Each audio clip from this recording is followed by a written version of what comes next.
Bueno, damos comienzo al proceso de defensa de tesis de la tesis de María de Bernardi, dirigida por la doctora Paula Juliarena, titulada Identificación de suelos de interés con procesos metaneutróficos. El jurado está compuesto por la doctora Claudia Faberín, que es investigadora del INTA, doctora en Ciencia Animal de la UNICEN y coordinadora del área de producción animal, INTA Balcarce. El doctor Hugo Velasco, que es doctor en física y es profesor titular en la Universidad de San Luis y investigador independiente del CONICET. Y Sebastián Cambareri, PhD en la Escuela de Ciencias Ambientales de la Universidad de Guelph y es profesor e investigador del INTA en el área de agronomía. A continuación de esta breve introducción, una autoridad de la facultad, que en este caso es la decana de la facultad, la doctora Silvia Stipchich, va a leer el acta que, digamos, certifica el acto de defensa. A continuación, María nos va a hacer la presentación de su tesis. Luego habrá una ronda de preguntas de los miembros de la comisión evaluadora, Sebastián, Hugo y Claudia. Y luego la comisión evaluadora queda sola en el room para debatir el dictamen, el cual se le comunicará a María mañana. Bueno, no sé si pasamos al siguiente, Silvia. Sí, bueno, buenos días a todos. Voy a leer el acta que acá estamos compartiendo, que como dijo Martín, es una formalidad del procedimiento que hemos diseñado para desarrollar las defensas de tesis en este formato virtual. En el día de la fecha, miércoles 29 de abril de 2020, siendo las 10 horas, se reúnen en una comunicación virtual organizada por el área de TICS de la Facultad de Ciencias Exactas de la Universidad Nacional del Centro de la Provincia de Buenos Aires, el Tribunal Especial de Tesis, nombrado por el Honorable Consejo Académico, según resolución de decanato 013 del 2020 y homologada por la resolución de Consejo Académico 008 del 2020, integrado por los profesores Dr. Hugo Velasco, por la Universidad Nacional de San Luis, Dr. Gustavo Sebastián Cambareri, por INTA Balcarce, y doctora Claudia Faberín, por la Universidad Nacional de Mar del Plata, con el objeto de evaluar el trabajo de tesis titulado Identificación de suelos de interés con procesos metanotróficos y estudios sobre algunos de estos suelos. El trabajo está presentado por la licenciada María de Bernardi, DNI 32.800.090, con objeto de optar por el título de doctora en Ciencias Aplicadas, mención Ambiente y Salud, y de acuerdo al reglamento de dicho posgrado y a la resolución 043 del 2020. Se encuentran también en comunicación la doctora Paula Juliarena, directora de la tesis presentada, el doctor Martín Santiago, director del doctorado en Ciencias Aplicadas, mención Ambiente y Salud, el señor Cristian Clasadonte, responsable técnico de esta instancia, y quien suscribe, en mi caso, Silvia Stipchich, decana de la facultad como autoridad.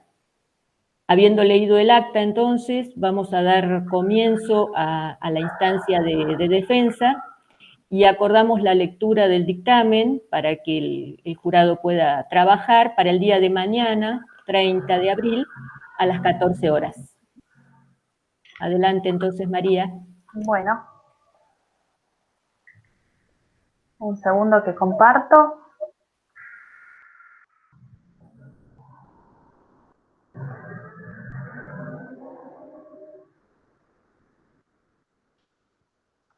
Bien.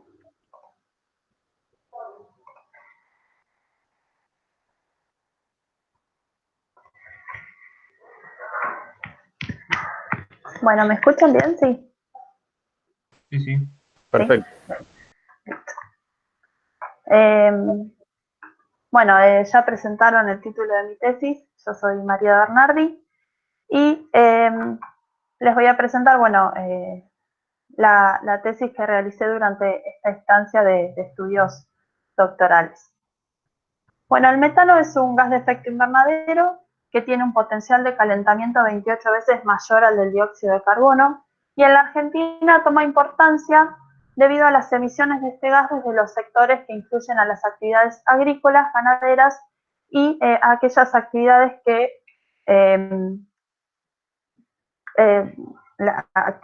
desplazan las zonas naturalizadas hacia actividades agrícola-ganaderas. El principal sumidero de este gas es la troposfera por su reacción con el radical oxidrilo. Sin embargo, otro sumidero donde se elimina entre un 5 y un 15% de este gas ocurre en los suelos aireados por acción de las bacterias metanótrofas, que en este caso son los Pacman.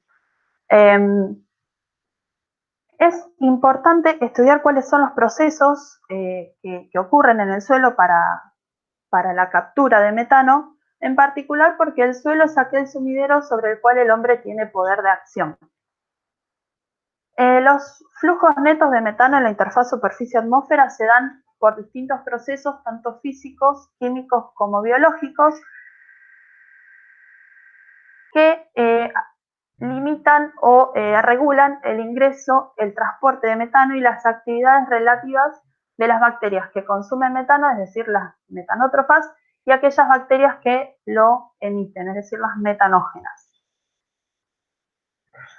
Bueno, en este trabajo de tesis tenemos por objetivo poder aportar datos para comprender la dinámica en los suelos del secuestro de metano, desde distintas escalas, y pudiendo de esta manera identificar aquellas zonas que son de interés por su alta capacidad de secuestro de metano y también ver qué ocurre con este secuestro cuando ocurre un cambio en el uso del suelo o cuando los usos del suelo son distintos. Bueno, en esta presentación les voy a contar mi tesis, que está dividida en dos partes. Por un lado, los estudios que se realizaron en base a datos satelitales y por otro lado, estudios que se realizaron en base a datos medidos in situ. En ambas partes voy a presentar las metodologías y los resultados que se alcanzaron, y por último voy a presentar las principales conclusiones que se arribaron en todo el trabajo. Bueno, los estudios en base a datos satelitales son un enfoque efectivo a la hora del estudio de gases de efecto invernadero, tanto a escala global como a nivel global. ¿Por qué esto es así? Porque este tipo de estudios abarcan toda la superficie, o sea, tiene una alta resolución espaciotemporal, y a partir de ello se puede obtener datos en zonas que son inaccesibles. Bueno, uno de los objetivos de esta tesis es poder definir o encontrar la utilidad de la utilización de los datos de metano, de la concentración de metano en la columna atmosférica, obtenidos por el instrumento TANSO, que es un instrumento que mide en el infrarrojo, que está a bordo del satélite GOSAT. En particular, pudiendo estudiar el comportamiento temporal y espacial en el territorio nacional y a partir de ahí identificar, si es posible, sumideros de extensión local zonal. Para ello se utilizaron 14.430 medidas georreferenciadas de la concentración de metano en la columna atmosférica, que abarcan de octubre del 2009 a septiembre del 2012, entre los 15 y los 45 grados sur. Para poder definir o estudiar la concentración en un punto o en una zona es necesario descontar la concentración que proviene de otras zonas. Y esto se realiza descontando el gradiente norte-sur. El gradiente norte-sur es un efecto a escala planetaria que se produce por dos procesos. Por un lado, debido a las diferencias en las emisiones entre los hemisferios norte y sur, teniendo en cuenta que las mayores emisiones se producen en el hemisferio norte porque este tiene una mayor extensión de tierra.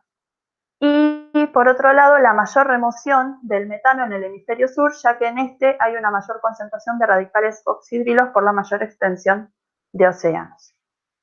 Y a partir de ahí se calcularon las anomalías de metano, que es un concepto donde se tiene la diferencia entre el valor de la concentración de metano en un punto respecto de un valor de referencia.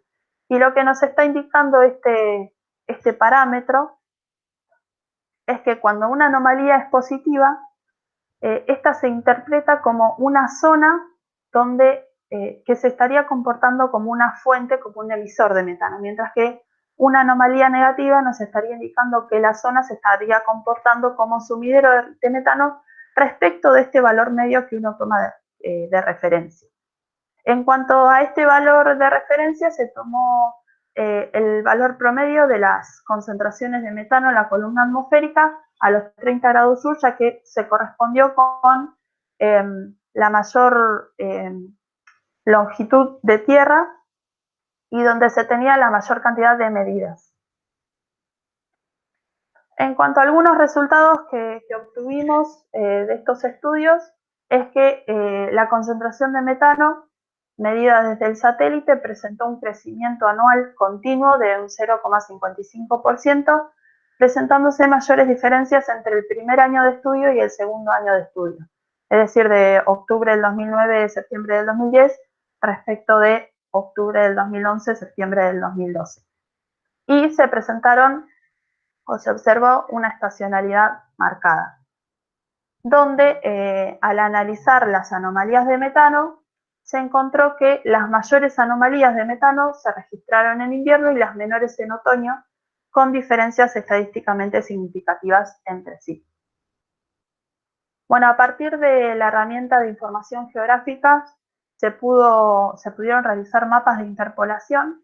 Aquí presento los mapas para el otoño a la derecha y el verano a la izquierda, donde los colores más azules se corresponden con valores negativos de anomalía y los más rojos con valores positivos de anomalías de metano. Y si bien se encontró que a nivel país los valores promedios de anomalías muestran que a Argentina como un emisor de metano, sí se pudo encontrar zonas, por ejemplo el oeste de la Argentina, que se comporta principalmente,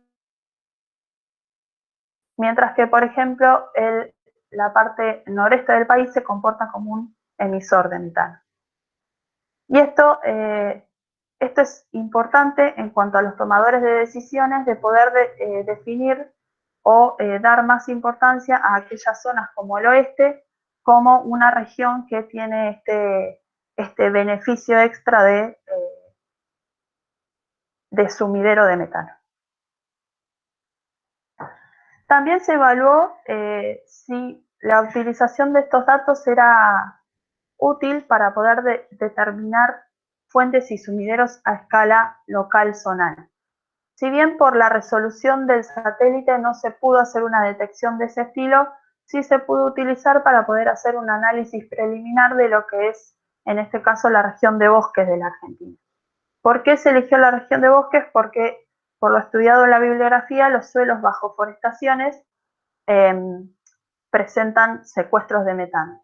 Entonces se realizó un análisis de estas zonas y se encontró que a rasgos generales siguen el mismo comportamiento que a nivel país, con las zonas del noreste del país como emisores, y sí se pudo encontrar o se definió que la zona del centro del país se comportaba principalmente como una zona que secuestra metano.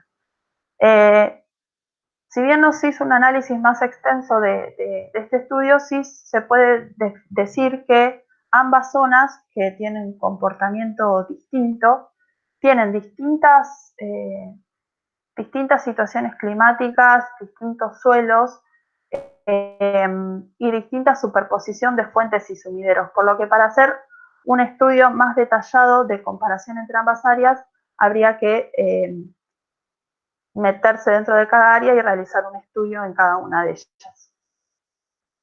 Bueno, a partir del análisis de los datos a nivel país, se pudo definir cuál es donde sería deseable realizar mediciones en estudios de campo. Si bien no se pudo ir a medir a la parte oeste del país, se realizaron estudios cercanos a mi lugar de trabajo, es decir, en las ciudades de Tandil y Balcarce, eligiéndose principalmente suelos bajo forestaciones, porque por lo estudiado en la bibliografía y lo previamente estudiado en el grupo donde yo trabajo, se vio que estos suelos tenían un comportamiento metanotrófico marcado. Y además se realizaron estudios en usos típicos de la zona, usos del suelo típicos de la zona. Bueno, en esta sección in situ se midieron los flujos de metano en la interfaz superficie-atmósfera, las concentraciones de metano en el aire del suelo y la difusión de metano en el suelo. Y se buscó encontrar cuáles eran las variaciones temporales y espaciales de estas variables y qué parámetros del suelo las definían o las afectaban. Además, en cuanto a la difusión del metano en el suelo, se utilizaron 3 metodologías, por lo que se buscó también definir cuál de ellas era la más apta para los suelos estudiados. Además, se buscó evaluar cuál era el efecto de cambiar el uso del suelo, es decir, de el suelo de distinta manera, y cómo esto afectaba a los parámetros del suelo que definían o que limitaban estas variables. Bueno, como ya dije, se estudiaron sitios, en este caso 3 sitios, de la ciudad de Tandil y de Balcarce. El primer sitio que les voy a comentar es un bosque mixto caducifolio que está ubicado en la estancia Sanssouci, que es una estancia que se encuentra dentro de la ciudad de Tandil y donde se realizaron medidas mensuales durante un año de estudio. El segundo sitio de estudio corresponde a la estancia San Gabriel. En este lugar se eligieron 4 usos típicos del suelo de la zona: un pastizal naturalizado, que también fue nuestro sitio control, un área agrícola y 2 forestaciones de pinos, una con una baja densidad arbórea debido a que se le realizó un manejo de poda y raleo, y lo que permitió el crecimiento de pasto apto para consumo animal en su sotobosque, y otra forestación de pinos a la que no se le realizó ningún manejo de raleo y por lo tanto tiene una alta densidad arbórea y como puede verse no hay crecimiento de pasto en su sotobosque. En estos 4 usos de suelo se realizaron medidas estacionales durante un año de estudio y medidas cada 45 o 60 días durante un segundo año de estudio. Además, en esta misma estancia se realizaron mediciones en un sistema silvopastoril en funcionamiento que está emplazado en una forestación de pinos con las mismas características o características similares a las del pinar con baja densidad de árboles. En este caso se realizaron solo 2 campañas de muestreo, ya que fue un análisis preliminar de la zona, una campaña en una época invernal y otra en una época más cálida. El tercer sitio de estudio corresponde a una zona delimitada en la estación experimental de INTA Balcarce, donde también se seleccionaron 4 usos de suelo, nuevamente un pastizal naturalizado, que también se utilizó como sitio control, un área agrícola y en este caso 2 forestaciones de eucaliptos, una con una baja densidad de árboles y otra con una alta densidad de árboles. En ambos casos se observó que el suelo estaba cubierto por pasto apto para consumo animal. Y en estos 4 usos de suelo, en este sitio, se realizaron medidas bimensuales durante un año de estudio y estacionales durante un segundo año de estudio. Bueno, en cuanto a los flujos de metano en la interfaz superficie-atmósfera, estos se midieron con la técnica de cámara estática, que consiste en una cámara parcialmente insertada en el suelo y donde se evalúa cómo varía la concentración de un gas en el interior de la misma. En el caso del metano, bueno, acá puede verse una de estas regresiones lineales, que es la que se utiliza para realizar el cálculo del flujo. se consideraron válidas aquellas regresiones cuyo R cuadrado sea mayor a 0,8 y se consideró que el flujo era 0 cuando esta regresión era menor a 0,8, pero además el coeficiente de variación de los datos era menor al 2%. Tanto el metano como como voy a explicar más adelante, el hexafluoruro de azufre, se midieron con la técnica de cromatografía gaseosa. En cuanto a la concentración de metano en profundidad, estas se midieron con una varilla de acero inoxidable que tiene perforaciones equidistantes en su extremo inferior y con la cual se fueron tomando muestras, pudiendo posteriormente armarse los perfiles de metano en profundidad. Y además, a partir de estos datos, se pudieron calcular los gradientes de concentración en los primeros 5 centímetros del suelo.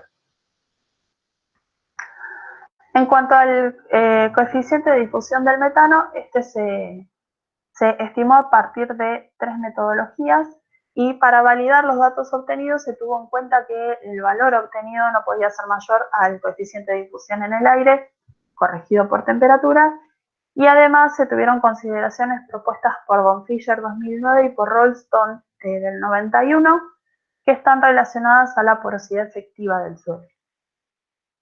En cuanto a la técnica o a la metodología propuesta por Bonfiller et al. 2009, esta utiliza hexafluoruro de azufre para estimar el coeficiente de difusión del metano.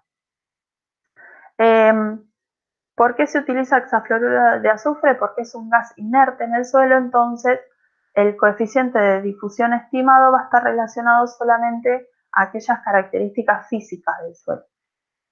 Para ello se utilizó la técnica de cámara estática, donde se inyecta una concentración muy superior al ambiental de hexafluoruro de azufre y se observa cómo varía esta concentración en el interior de la cámara. Esta variación de la concentración se evalúa con una ecuación de tipo exponencial, como se muestra esta, que es esta, y a partir de esta expresión se obtiene el coeficiente de difusión del hexafluoruro de azufre, que en relación a los pesos moleculares del hexafluoruro de azufre y del metano, se estima el coeficiente de difusión del metano. En cuanto a la metodología por el modelo empírico utilizado, esta metodología también nuevamente solamente tiene en cuenta los procesos debidos a las características físicas del suelo, ya que utiliza el coeficiente de difusión en el aire y un parámetro que es un parámetro que define el suelo, que es la cantidad de poros llenos de aire del suelo. Además de dos coeficientes que están relacionados a la tortuosidad y a la distribución y tamaño de los poros en el suelo. Y por último, se utilizó la primera ley de Fick para poder estimar el coeficiente de difusión del metano a partir de dos medidas realizadas in situ y de manera independiente, que son el flujo de metano en la interfaz superficie-atmósfera, y el gradiente de concentración en los primeros 5 centímetros, que son las que ya las expliqué anteriormente. La diferencia de estimar este coeficiente con esta técnica respecto de las dos anteriores es que este tiene en cuenta todos los procesos que ocurren en el suelo en cuanto al secuestro de metano. Es decir, tiene en cuenta aquellos procesos físicos debido a la estructura del suelo y también tiene en cuenta los procesos biológicos en cuanto a la acción relativa de las bacterias, tanto metanógenas como metanótrofas. Además, bueno, en este trabajo se realizaron estudios de los parámetros del suelo, se tomaron muestras para encontrar la cantidad de agua en el suelo y la densidad aparente, y a partir de ellos calcular la porosidad total de poros llenos de aire o porosidad efectiva y la cantidad de poros llenos de agua. Además, se midió la conductividad eléctrica con una sonda TDR y se tomaron muestras para la medición de pH y de materia orgánica. En el caso de la materia orgánica, para los estudios de la estancia Sanssouci se utilizaron dos técnicas, la técnica de química de Welkel y Black y por otro lado la técnica de pérdida de peso por calcinación. Y como ambas técnicas se correspondieron exitosamente, a partir de ahí, tanto para la estancia San Gabriel como para la estación experimental, se utilizó solamente la técnica de pérdida de peso por calcinación. Además, se midieron la temperatura del aire y del suelo en el momento de muestreo y se obtuvo la presión atmosférica a partir de datos, a partir del Servicio Meteorológico Nacional para el caso de Tandil y de datos aportados por el Laboratorio Agrometeorológico de Balcarce, de INTA Balcarce. En cuanto a los resultados obtenidos en esta sección, les voy a presentar primero aquellos resultados referidos a los flujos de metano, luego a los perfiles de la concentración de metano en profundidad, seguidos de los resultados obtenidos del análisis de los coeficientes de difusión del metano en el suelo obtenidos. Y por último voy a presentar algunos resultados generales, es decir, realizados con todos los datos obtenidos en esta tesis. En cuanto a los flujos de metano en la interfaz superficie-atmósfera, se puede observar, bueno, acá están marcados con violeta el valor 0. Se puede observar que todos los flujos promedios dieron por debajo de 0, es decir, estos suelos se comportan principalmente como sumideros de metano. En este caso, los mínimos de las curvas corresponden a los flujos más intensos, es decir, más negativos, y los máximos de las curvas corresponden a los flujos menos intensos, es decir, los más cercanos a 0. Y se encontró que, en general, los flujos menos intensos se encontraron en invierno y los flujos más intensos se encontraron en verano, primavera o otoño, con diferencias estadísticamente significativas entre el invierno y la estación donde se registraron los flujos más intensos.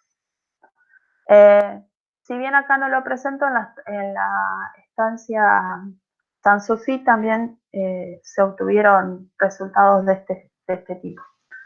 En el caso de los pinares, de las forestaciones de pinos en la estancia San Gabriel, se encontró que la variación en estos dos usos de suelo estudiados fueron muy bajas y no se registraron diferencias significativas estacionales. En cuanto a las correlaciones correlaciones lineales realizadas entre los flujos y las distintas variables del suelo, se encontraron correlaciones entre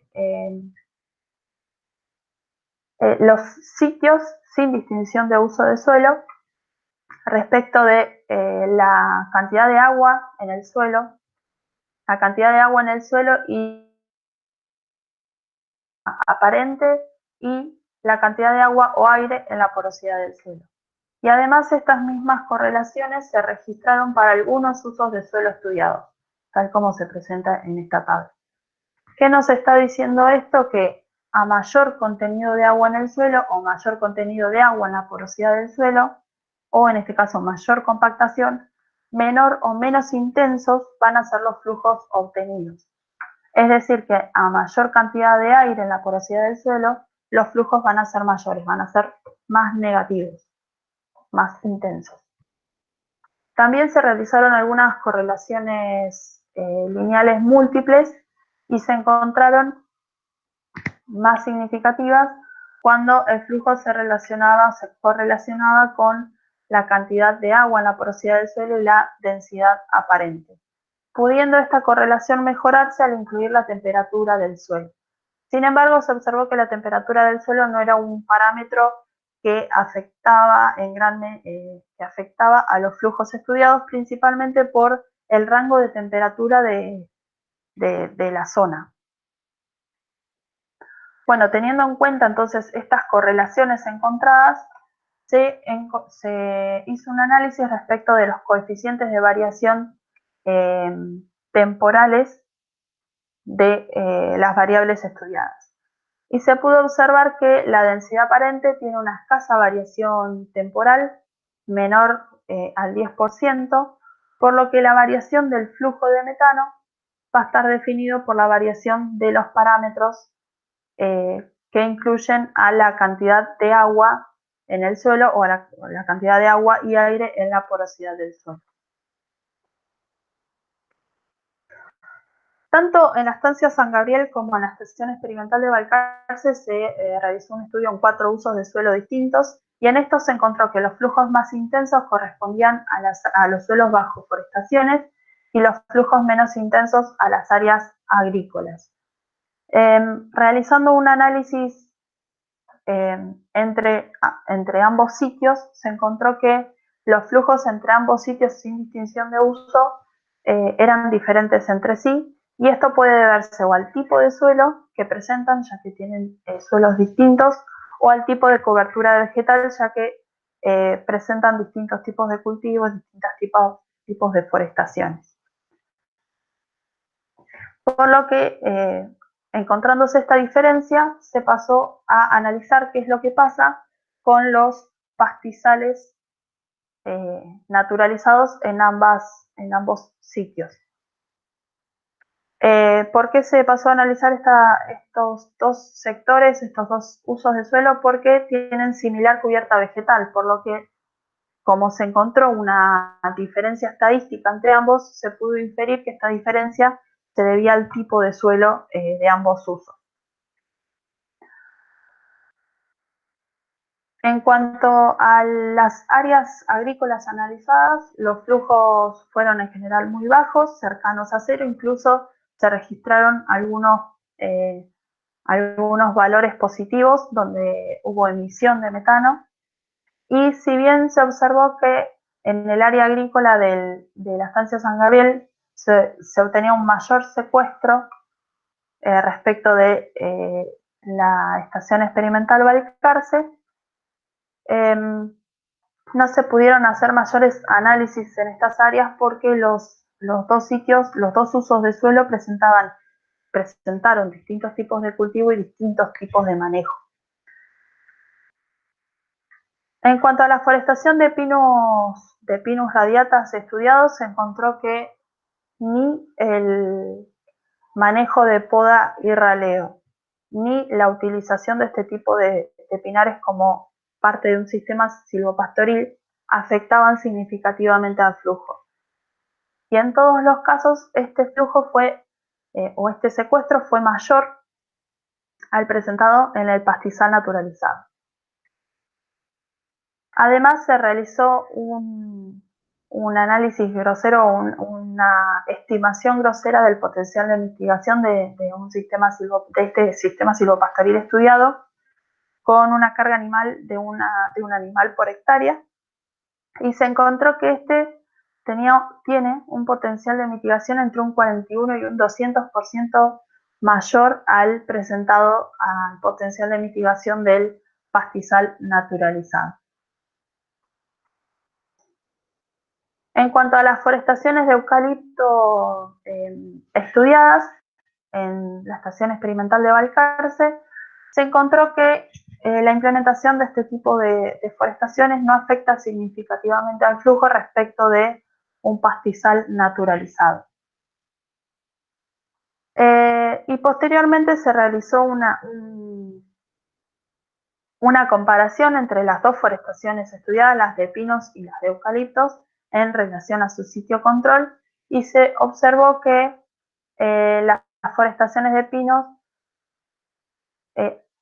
generaban cambios en el suelo de manera tal que favorecían un mayor secuestro de metano respecto. Otra forma de estudiar los flujos de metano o el comportamiento del metano en los suelos es a través del estudio de los perfiles de la concentración de metano en profundidad. Aquí les presento los datos para los perfiles encontrados para la estancia Sanssouci, donde se encontró que entre los primeros 5 centímetros y entre los 5 y los 10 centímetros la concentración de metano disminuía un 64% en cada capa, a un 64%. pudiendo también observarse que por debajo de los 20 centímetros la concentración de metano disminuía hasta un 17% de la concentración en superficie. Además, se pudieron observar zonas donde la concentración de metano aumentó localmente y esto nos da un indicio de una mayor actividad metanógena respecto de la metanótrofa en estas zonas en particular. Analizando el gradiente de concentración en los primeros 5 centímetros, se observó que en la estancia Sanssouci se encontró una estacionalidad marcada, aunque sin diferencias estadísticamente significativas entre las épocas del año. Y se encontraron los valores más altos de este gradiente en primavera y en otoño, y los menores valores en verano y en invierno. Bueno, en verano y en invierno, si bien se obtuvieron entonces los menores gradientes de concentración en profundidad en los primeros 5 centímetros, los procesos involucrados son distintos. Es decir, en verano se registraron valores bajos de la cantidad de agua en la porosidad del suelo y los flujos más intensos, lo que nos puede estar indicando una mayor difusión tanto del metano como del oxígeno hacia capas inferiores del suelo y una mayor actividad metanótrofa, resultando entonces en un valor bajo del gradiente de concentración. Mientras que en invierno los valores registrados de la cantidad de agua en la porosidad del suelo fueron mayores y los flujos registrados fueron menos intensos, pudiéndonos entonces indicar una menor difusión del metano hacia capas inferiores y una mayor actividad metanógena, tal como muestran los perfiles que, bueno, mostré más grandes en la diapositiva anterior. En cuanto al gradiente de concentración en primavera y en otoño, que es donde se observaron los mayores valores de este gradiente, nuevamente los procesos involucrados son distintos. Y esto se debe a que en primavera se registraron valores altos de la cantidad de agua en la porosidad del suelo y los flujos menos intensos, lo que nos podría estar indicando una menor difusión del metano hacia capas inferiores o una menor actividad metanótrofa o mayor actividad metanógena, tal como se mostró en algunas capas en los perfiles. Mientras que en otoño se registraron bajos valores de la cantidad de agua en la porosidad del suelo y flujos más intensos, lo que nos podría estar indicando una mayor difusión y una mayor actividad metanótrofa.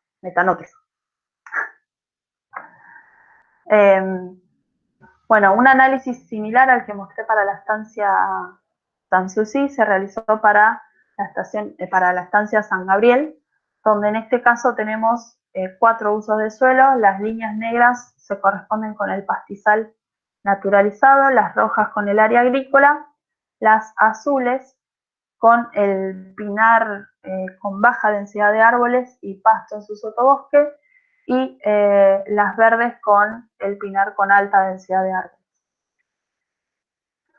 En todos los casos se encontró que entre los primeros 5 y entre los 5 y los 10 la concentración de metano disminuía a un 80% en cada capa, y sí se observaron nuevamente zonas, en estos casos más marcadas en el pastizal y en el área agrícola, donde la concentración de metano aumentó localmente, evidenciando un aumento relativo de la actividad de las bacterias metanógenas.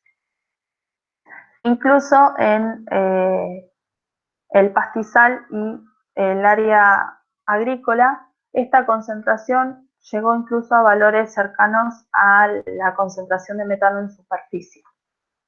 En cuanto a los perfiles de los pinares, no se pudieron obtener muestras a mayores profundidades debido a que el suelo fue muy somero. Es un suelo muy somero. Bueno, a partir de estos datos, entonces se calcularon los gradientes de concentración en los primeros 5 centímetros Nuevamente las líneas negras corresponden al área del pastizal naturalizado, las rojas al área agrícola, baja densidad de árboles, y el verde al pinar con alta densidad de árboles. En estos casos, si bien no se encontraron diferencias entre los usos del suelo y tampoco se encontraron diferencias significativas entre las estaciones del año, se observó entonces que la variabilidad de estos gradientes en los 4 usos del suelo fue muy baja. En cuanto al área agrícola, esta presenta valores altos de la densidad aparente y los flujos menos intensos, lo que nos puede estar indicando que hay una menor difusión tanto del metano como del oxígeno hacia capas inferiores del suelo por la alta compactación que presenta, por lo que tanto los procesos de difusión debido a las características físicas como aquellos impulsados por las actividades relativas de las bacterias estarían presentes en las primeras capas del suelo. Y en cuanto al pinar con baja densidad de árboles, se encontró que en promedio los gradientes fueron mayores, y además en este sitio se obtuvieron los flujos más intensos y los decaimientos altos de la concentración de metano en profundidad, lo que nos puede estar indicando una alta difusión del metano y una alta actividad metanotrófica en capas inferiores del suelo. Como no se encontraron entonces diferencias estadísticamente significativas entre los usos del suelo, se hizo un análisis general buscándose la correlación lineal entre esta variable y los distintos parámetros del suelo estudiados.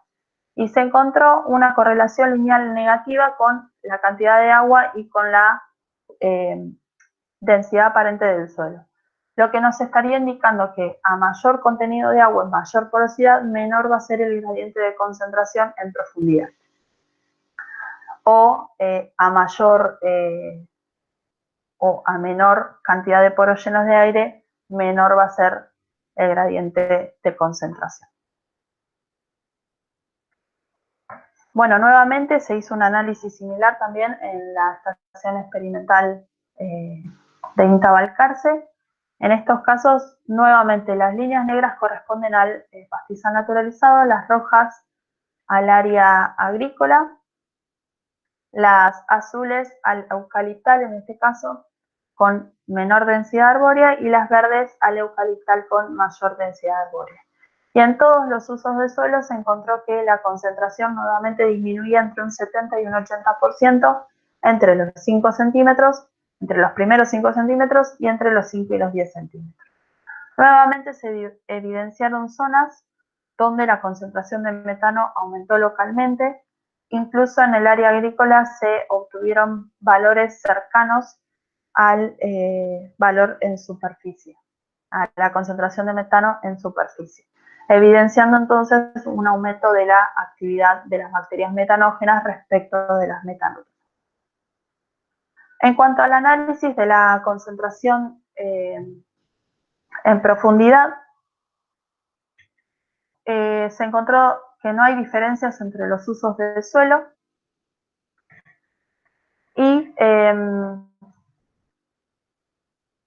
pero en este caso sí se evidenciaron diferencias entre las estaciones del año, encontrándose diferencias significativas entre el verano y el invierno. El verano, donde se registraron los menores gradientes de concentración, y el invierno, donde se registraron los mayores gradientes de concentración. El invierno son los azules y el verano son los amarillitos. Y esto se corresponde con los flujos más intensos registrados en verano y los flujos menos intensos registrados en invierno.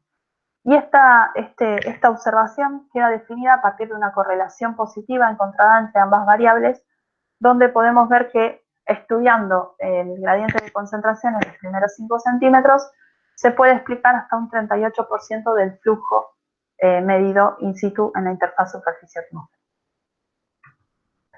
Además, también en verano se registraron los menores contenidos de agua y los menores contenidos de agua en la porosidad del suelo, mientras que en invierno estos valores fueron los más altos.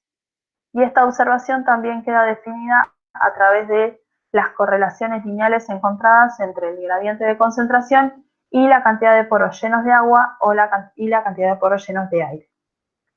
Esto nos indicaría que a mayor porosidad de agua, a mayor porosidad llena de agua, más alto va a ser el gradiente de concentración obtenido en estos suelos. En cuanto a los coeficientes de difusión estudiados en este trabajo, como ya expliqué, se utilizaron 3 metodologías. En este caso presento el gráfico para los 4 usos de suelo estudiados en la estación experimental de INTA Balcarce y bueno, para la totalidad de los datos sin distinción de uso. Y en este gráfico se observan los valores obtenidos para cada metodología. Los rosas corresponden a la metodología propuesta por von Fischer, que utiliza SF6, los negros a FL, que sería la técnica de la metodología de utilizando la primera ley de Fick, y los azules corresponden al SP, que sería el modelo empírico que utiliza la porosidad efectiva del suelo. No voy a presentar los gráficos para la estancia Sanssouci ni para la estancia San Gabriel, ya que los resultados son similares. Lo que se encontró fue que las 3 metodologías en cada uso de suelo resultaban en valores similares entre sí, por lo que cualquiera de ellas sería elegible a la hora de estudiar este parámetro o esta variable. Sin embargo, cuál elegir va a depender entonces de la simplicidad de aplicación de la metodología y de cuál es el porcentaje de datos válidos más altos obtenidos. Y en este caso, esto ocurre para el modelo empírico utilizado. Por otro lado, se encontró que los 3 sitios estudiados, tanto la estancia Sanssouci como la estancia San Gabriel, como la estación experimental agropecuaria de Balcarce, presentaron diferencias estadísticas entre sí, y al igual que los flujos, esto puede verse al tipo de suelo o al tipo de cobertura que presentan. Por otro lado, en la estancia San Gabriel y en la estación experimental Balcarce, que es donde se estudiaron los distintos usos de suelo, se encontró que los coeficientes de difusión más altos se presentaban en las áreas forestales, tal como se presentaron los flujos más intensos, y los menores coeficientes de difusión se encontraron en el área agrícola, que es donde se registraron los flujos menos intensos. Y se realizó un análisis de correlaciones lineales similares a como se realizó con los flujos de metano. En esta tabla presento para cada uso de suelo aquellos coeficientes para los que sí se encontró una correlación lineal, y se observó que estas correlaciones eran negativas negativas con la cantidad de poros llenos de agua y positivas respecto de la cantidad de poros llenos de aire. Lo que nos indica que a mayor porosidad llena de aire, mayor va a ser el coeficiente de difusión del metano en los suelos. Y esto nos indica también que ambas variables están relacionadas temporalmente. En la estancia Sanssouci se pudo observar que tanto en verano y en otoño, que es donde se registraron los mayores coeficientes de difusión, también se registraron los menores contenidos de agua en la porosidad del suelo y los flujos más intensos. Mientras que en invierno y en primavera se registraron los menores valores del coeficiente de difusión y los flujos y los mayores porcentajes de porosidad llenas de agua, además de los flujos menos intensos. Un análisis, unos resultados similares se obtuvieron para todos los usos de suelo estudiados en la estación experimental Balcarce, por lo que no los voy a presentar acá.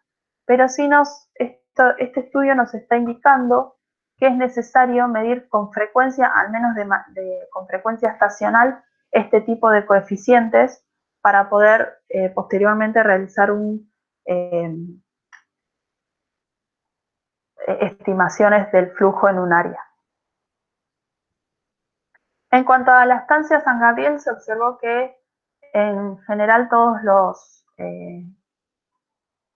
usos del suelo estudiados presentaron una variabilidad baja, una variación temporal baja, aunque sí se observó tanto en el pastizal como en el pinar, que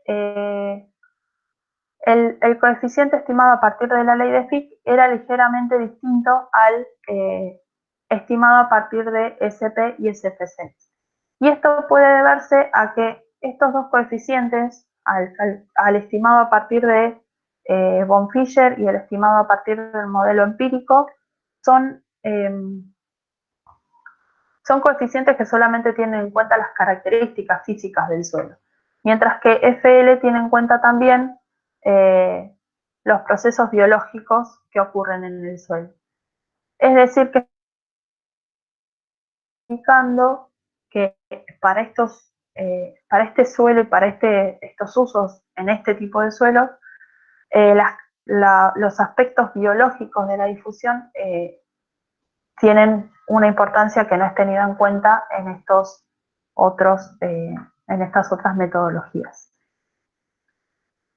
En cuanto al área agrícola, se encontró que las tres metodologías eran similares entre sí, no se observó esta diferencia que marqué anteriormente,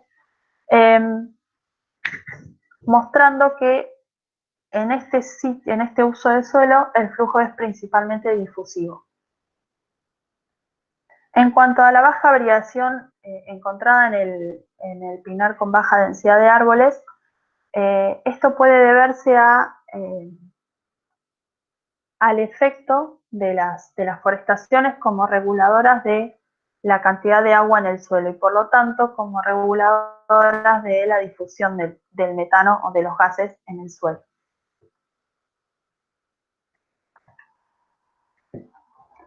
Bueno, por último les voy a presentar algunos análisis generales que realicé en mi trabajo, en los que agarré todos los datos del trabajo y los metí en una bolsa y les realicé o busqué ciertas relaciones. En este caso presento los flujos de metano en la interfaz superficie-atmósfera respecto de los gradientes de concentración en los primeros 5 centímetros del suelo y el flujo de metano respecto de los coeficientes de difusión en el suelo. En este caso solamente presento los datos para los coeficientes de difusión obtenidos por la ley de Fick, que son los puntitos negros, y con el modelo empírico, que son los puntitos rojos. Y en esto se pudo encontrar una correlación débil respecto del gradiente de concentración en profundidad y una mayor relación, una mayor correlación respecto de los coeficientes de difusión, lo que nos estaría indicando que a grandes rasgos el flujo de metano en la interfaz superficie-atmósfera es principalmente difusivo. Además se realizó un análisis, como ya se vio, que el flujo y el coeficiente de difusión están relacionados a la cantidad de agua que hay en la porosidad del suelo o a la cantidad de aire en la porosidad del suelo. Se realizó un análisis del flujo de metano, que son los dos gráficos de acá arriba, y el coeficiente de difusión, que son los dos gráficos de abajo, respecto de la porosidad efectiva del suelo y respecto de la cantidad de agua en relación a la capacidad de campo del suelo. Con respecto a la porosidad efectiva del suelo, se encontró que tanto el flujo como los coeficientes de difusión estudiados presentaban una correlación lineal entre ambos, por lo tanto una mayor porosidad de aire en el suelo, nos estaría indicando un flujo más intenso y una mayor difusión del metano. Mientras que en el caso de estas dos variables respecto de la cantidad de agua en relación a la capacidad de campo del suelo, se encontró que la mejor regresión encontrada no era lineal, sino que era de tipo exponencial, evidenciando que los flujos más intensos y los coeficientes de difusión mayores se obtuvieron cuando la cantidad de agua en el suelo era de un 50% de su capacidad de campo.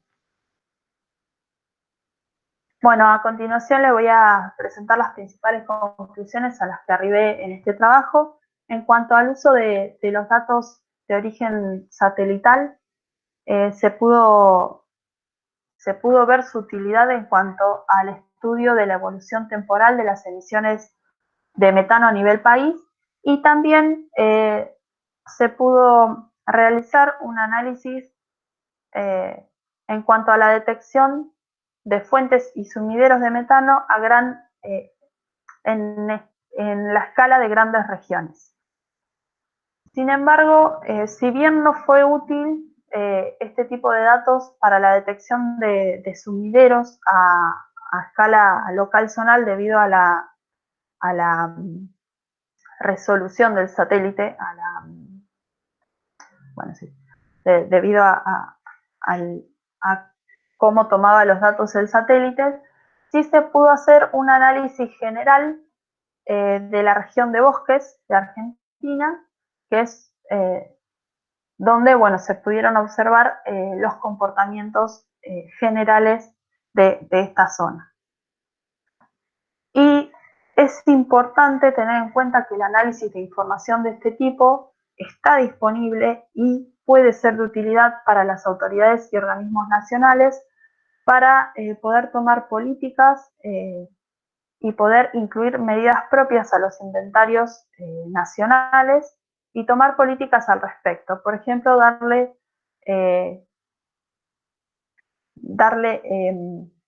una importancia que no se le da al oeste argentino como una zona que secuestra metano.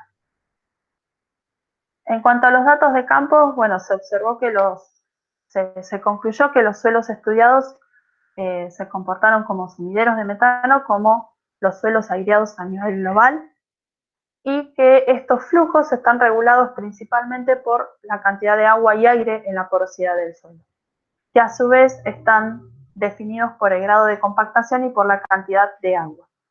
Como la densidad aparente o el grado de compactación es un parámetro que no varía mucho en los usos de suelo estudiados, la relación observada en estos flujos está regida principalmente por la variación del contenido de agua en el suelo.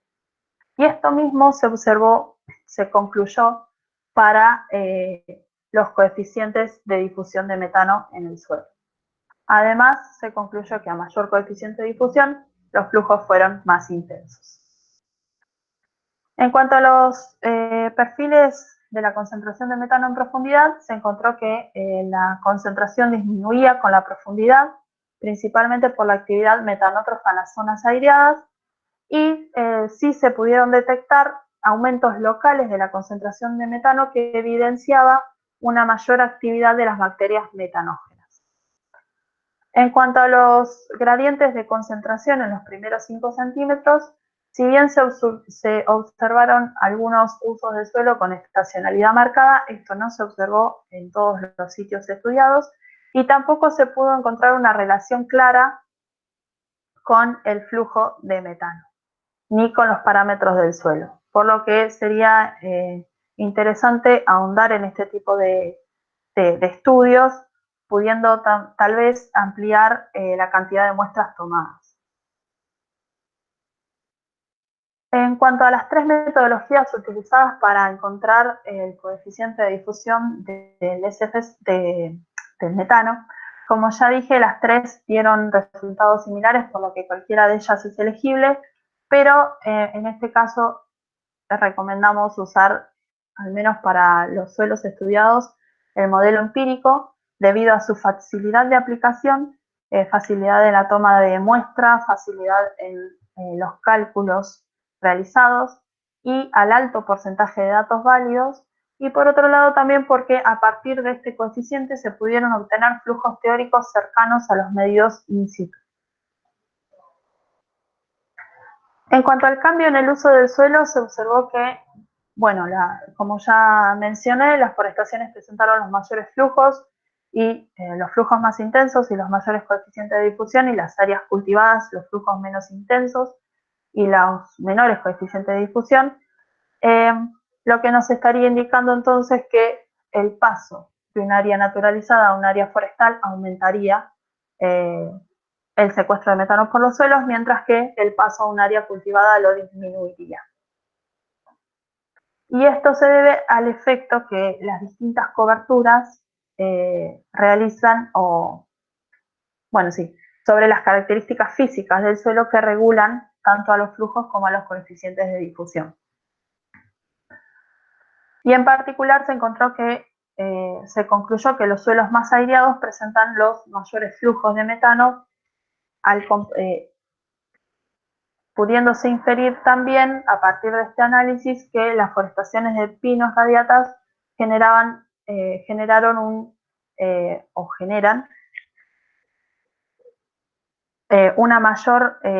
mayores cambios en el suelo, favoreciendo el secuestro de metano.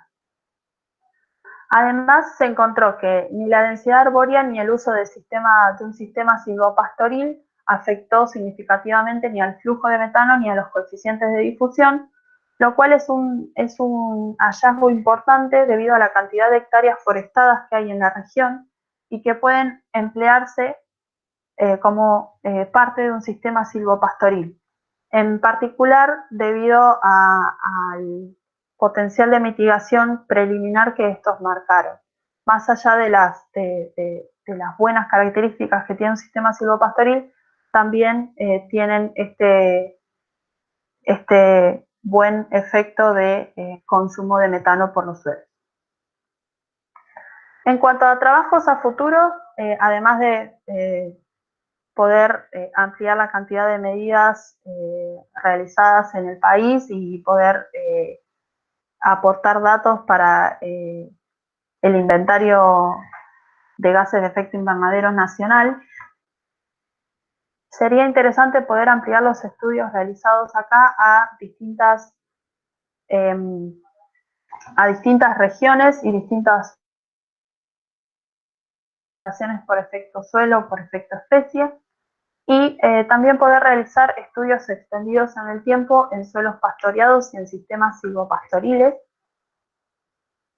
También sería interesante poder evaluar la influencia del contenido de agua en suelos con distintas texturas y distintas porosidades en ensayos controlados, y a partir de estos evaluar esta influencia tanto en el flujo como en los coeficientes de difusión de estos suelos. Y a partir de estos coeficientes de difusión poder estimar los flujos de metano en los suelos de la región. Además, sería interesante también poder medir la tortuosidad y el tamaño y forma de los poros en el suelo y ver su relación con las variables que se estudiaron en este trabajo. Bueno, los escucho. Muchas gracias por escucharme y ahora los escucho yo a ustedes. Bueno, muchas gracias, María. Y bueno, le paso la voz a los miembros de la comisión evaluadora, que ustedes organícense como mejor les parezca para avanzar en las preguntas. Por ahí sería bueno que empiece Claudia. Sí, eso como les parezca. Si querés, Claudia, comenzar. Bueno, me toca comenzar. Bueno, muchas gracias, María, por la presentación. Se ve que hay un gran esfuerzo y un gran equipo de gente que ha trabajado, que ha acompañado en este proceso. Somos un montón. ¿Cómo? Somos ¿Perdón? Un montón. Sí, porque bueno, se nota el trabajo y la contención del equipo. Bueno, felicitarte en principio, felicitar al equipo también y a tu directora. Y bueno, le contaba a Martín ayer que hablábamos por teléfono por una situación puntual personal que tengo, que soy más generalista. Sí. En general trabajo en el tema de sistemas de producción. Entonces fui anotando algunas cuestiones más macro, si se quiere. Pero voy primero a las puntuales. Porque me quedó de la lectura de la tesis y de lo que presentaste, el tema de que hablaste, de los coeficientes de difusión y del uso de las 3 metodologías. Sí. En ese sentido, mi pregunta es si existe una de las metodologías que más se usa en el mundo, o que esté aceptada. En general, en ensayos, por ejemplo, de veterinaria, cuando uno compara métodos, siempre para reemplazar un método anterior, Sí. se usa una metodología que se llama Plan-Allman, que es una metodología de concordancia. Que lo que te permite ver no es la correlación entre las medidas, porque en realidad la correlación entre las medidas, uno puede tener buena correlación y no necesariamente ser buena la concordancia, ¿sí? Claro, sí. Entonces, mi pregunta iba pensando en eso. Vos hablabas que las metodologías van lo mismo, o que en realidad se podía usar una y de la simplicidad. Entonces, ¿qué los llevó a elegir esas metodologías y si hay alguna más recomendada? Bien. En cuanto a los estudios de difusión a nivel global, o sea, no hay una metodología que se diga, bueno, esta es la metodología recomendada, sino que hay muchas metodologías, hay muchos modelos empíricos, se utilizan mucho los modelos empíricos, pero cada investigador utiliza aquel que mejor, que evalúa que es mejor para sus estudios. En general, la mayoría de los estudios que se hacen son en trabajos de laboratorio. Hay mucho menos estudios de los coeficientes de difusión a campo. Y a campo los medios in situ se han utilizado estos con hexafluoruro de azufre o con algún otro gas traza, lo mismo en sistemas de laboratorio. Pero no hay uno que se diga que es el base o al que uno tiene que comparar. En cuanto a cuál de las 3 metodologías nos pareció o cómo elegimos cuál sería la mejor, en realidad lo que nos pasó durante los trabajos de campo es que la metodología que es in situ con hexafluoruro de azufre tiene muchas problemáticas a la hora de utilizarse.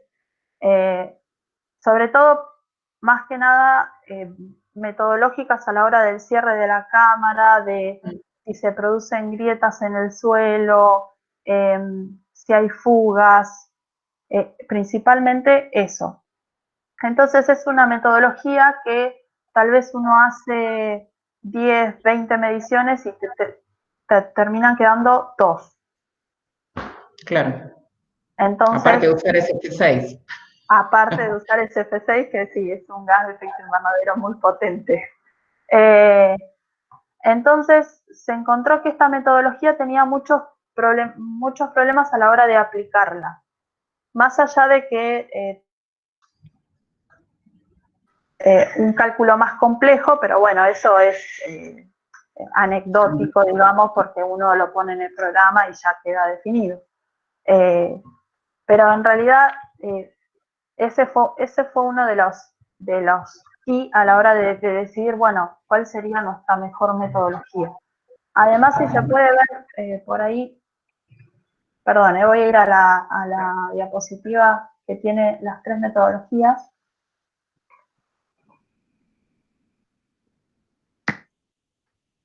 Si esto me deja.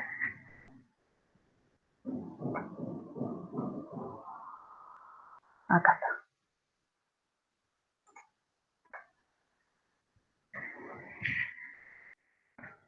En sí,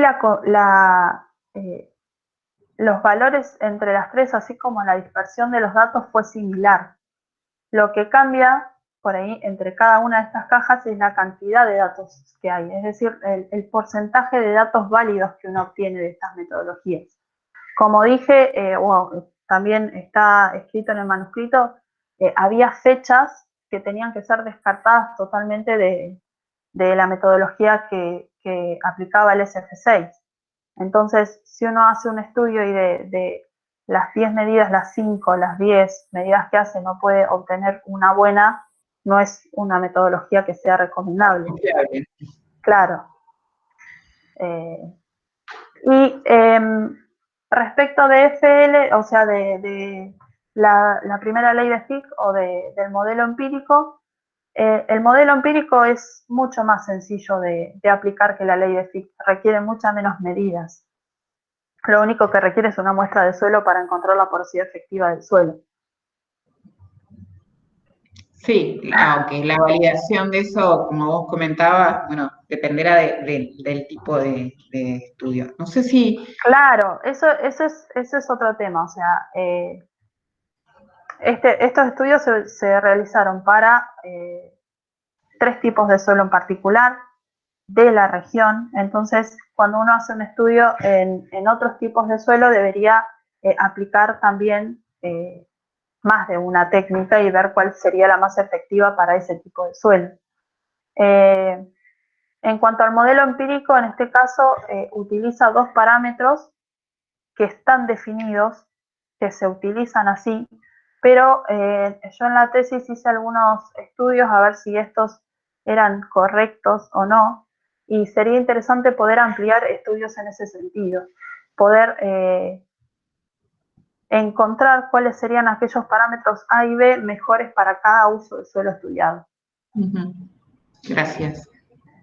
No sé si, Martín, sigo preguntando yo o preguntan el resto de los jurados, como gusten.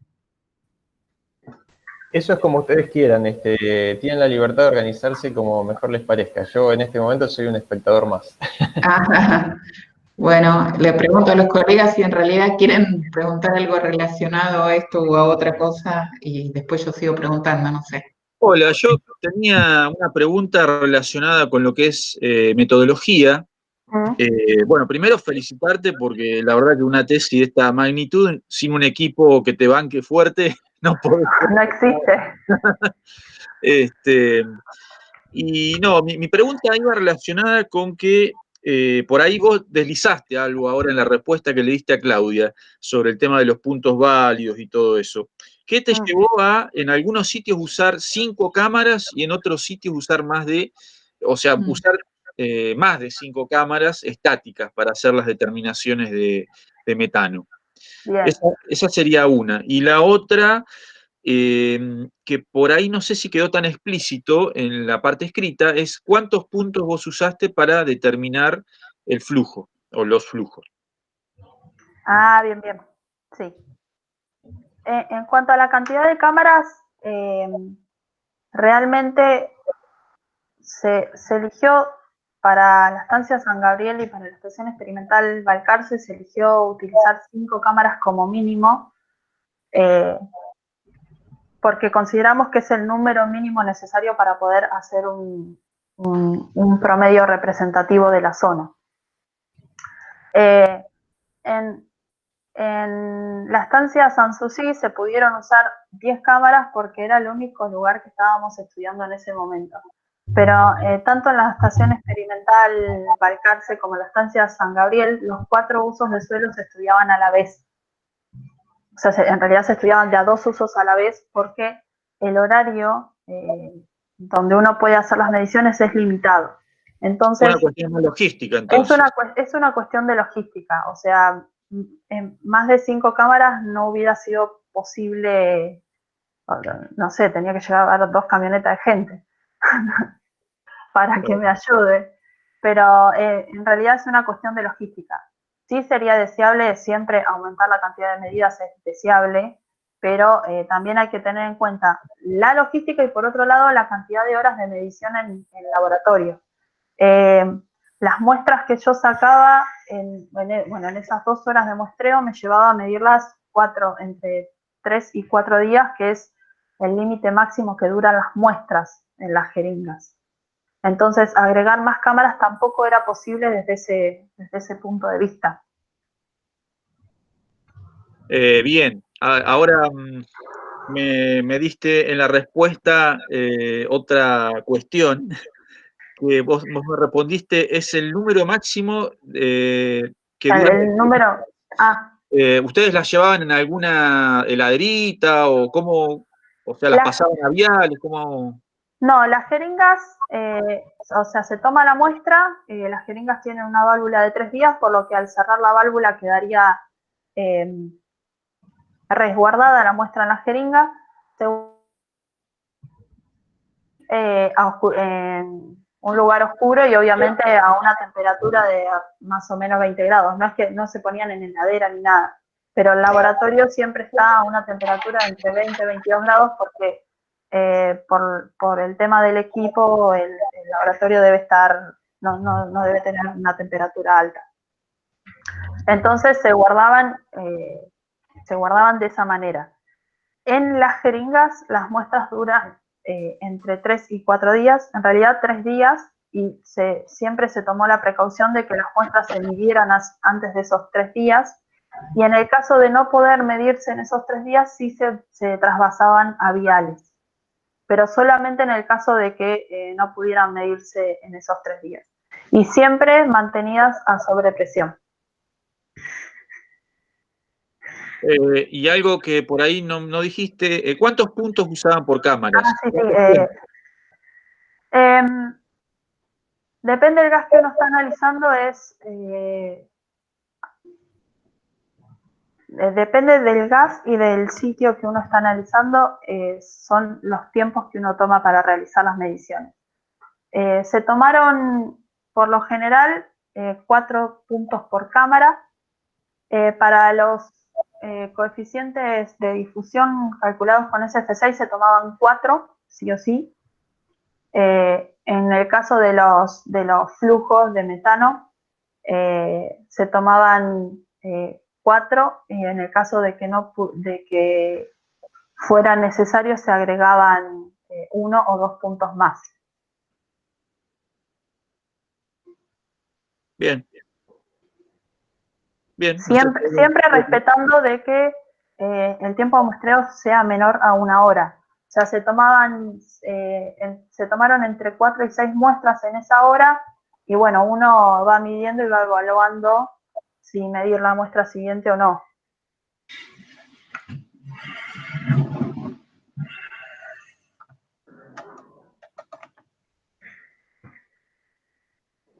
Le doy paso a alguna otra pregunta. Bueno, hola, no sé si me escuchan. Sí, ¿Me están escuchando? Sí. Bueno, primero que nada, María, yo estoy convencido de que tu trabajo es suficiente para una tesis doctoral. Eso es lo primero que quiero manifestar. Que de tu último suspiro cuando terminaste la exposición se nota el esfuerzo que has puesto en todo esto. Gracias. Tanto por la elección del tema, por la importancia que tiene, por el trabajo que has hecho, por el trabajo en equipo que se ve que hay detrás de esto, es muy, muy meritorio. Y a mí particularmente me retrotrae experiencias inolvidables de cuando venía Roberto Bratón con Maru Priano a San Luis a hacer sus medidas con sus cámaras, y nosotros los acompañamos sin ser especialistas, sigo sin siéndolo, pero discutiendo con Roberto y Maru acerca de esta problemática, y en algún momento pensábamos en utilizar radón como Claro, ese es otro para de los medir gases el coeficiente de difusión de gases inertes en suelo. Dicho esto, bueno, las felicitaciones del caso para vos y tu directora. Ha sido muy, muy bueno poder ver tu trabajo y ver el avance del trabajo del grupo. Gracias. hay algunas consideraciones generales que me gustaría hacer. Y tanto las consideraciones como las preguntas puntuales responden a mi ignorancia, no a cuestiones que por curiosidad quisiera saber más. No tiene que ver con una crítica a tu trabajo. Bien. Mis colegas del jurado propusieron cambios en el texto en una versión revisada. Lo que quisiera saber primero es si esos cambios fueron introducidos o no, porque había muchos de mis comentarios que estaban relacionados con párrafos que Gustavo había marcado. Sí, ya se leyeron todas las correcciones que mandaron y sí, se introdujeron, sí. Bueno, sobre todo, yo diría, María, en la parte del resumen, principalmente en el resumen. Si bien la tesis es, digamos, fácil de lectura, se puede seguir el hilo, el resumen no tanto, y hay algunos párrafos que no se logran entender que seguramente releyéndolo te vas a dar cuenta, y eso sería bueno porque el manuscrito ese queda como historia de tu trabajo. Bien. Esto tiene que ver con algunas cuestiones de gusto personal, quizás. Me llama la atención que en toda tu tesis, los gráficos, donde haces referencia a la variable temporal, pongas fecha. La fecha está relacionada a un día en particular, y es una variable discreta. Quizás, si yo pondría tiempo, y la unidad de tiempo que está medido es meses, no fecha.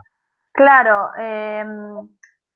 están marcados, en los gráficos está marcado el primer día de cada mes, pero dibujada está la fecha. Eso por ahí es un error. Claro, que uno puede cambiar. En todo caso, colocar a qué fecha se refiere. Claro. Lo que yo digo es que desde el punto de vista formal tenés un eje que da una progresión en el tiempo, que es una variable continua, y vos expresás el título como discretizado en fecha, que encima no aparecen porque aparecen los meses. Como comentario general. Y la otra cuestión que también me llamó la atención es el número de cifras significativas con el cual expresás algunas cantidades, que sin duda no deben ser sostenibles tantas cifras significativas en función de los errores asociados que vos tenés con la variable. Los coeficientes de variación. Sí, que aparecen con 5 o 6 cifras. Si hay alguna posibilidad de corrección de eso, deberías expresarse. Bien, a lo sumo 2 o 3 cifras significativas. Por lo general sí se utilizan 2 o 3 cifras significativas. Sí. Y otra cuestión que para mí fue importante a la hora de evaluar este trabajo, y lo digo por ser no conocedor profundo del tema, son las publicaciones que están derivadas de esta tesis. Bien. Y es en usanza aquí en San Luis, quizás no sé allá, que aparezcan como un anexo, un apéndice de tu manuscrito. Sí, es decir, que aparezcan las publicaciones que tenés en revistas científicas y en congresos en trabajos extendidos. Lo habíamos pensado en un primer momento, pero después no sé por qué decidimos que tal vez no era pertinente al trabajo. Bueno, sí, es pertinente porque eso muestra, digamos, para una persona no experta, resultados científicamente validados por expertos que lo han mirado y corregido, ¿no? Bueno, he realizado varias presentaciones a congreso y tenemos 3 publicaciones realizadas. Sí, eso que no aparece en la tesis para mí tiene un valor sustantivo respecto a la calidad de tu trabajo. Bueno, ahora algunas cuestiones puntuales que tienen que ver más con mi ignorancia. Cuando te referís a... Es una lástima que del estudio no puedas hacer una correlación entre lo micro y lo macro, es decir, entre lo que hace tu estudio de campo y tu información satelital. Sí.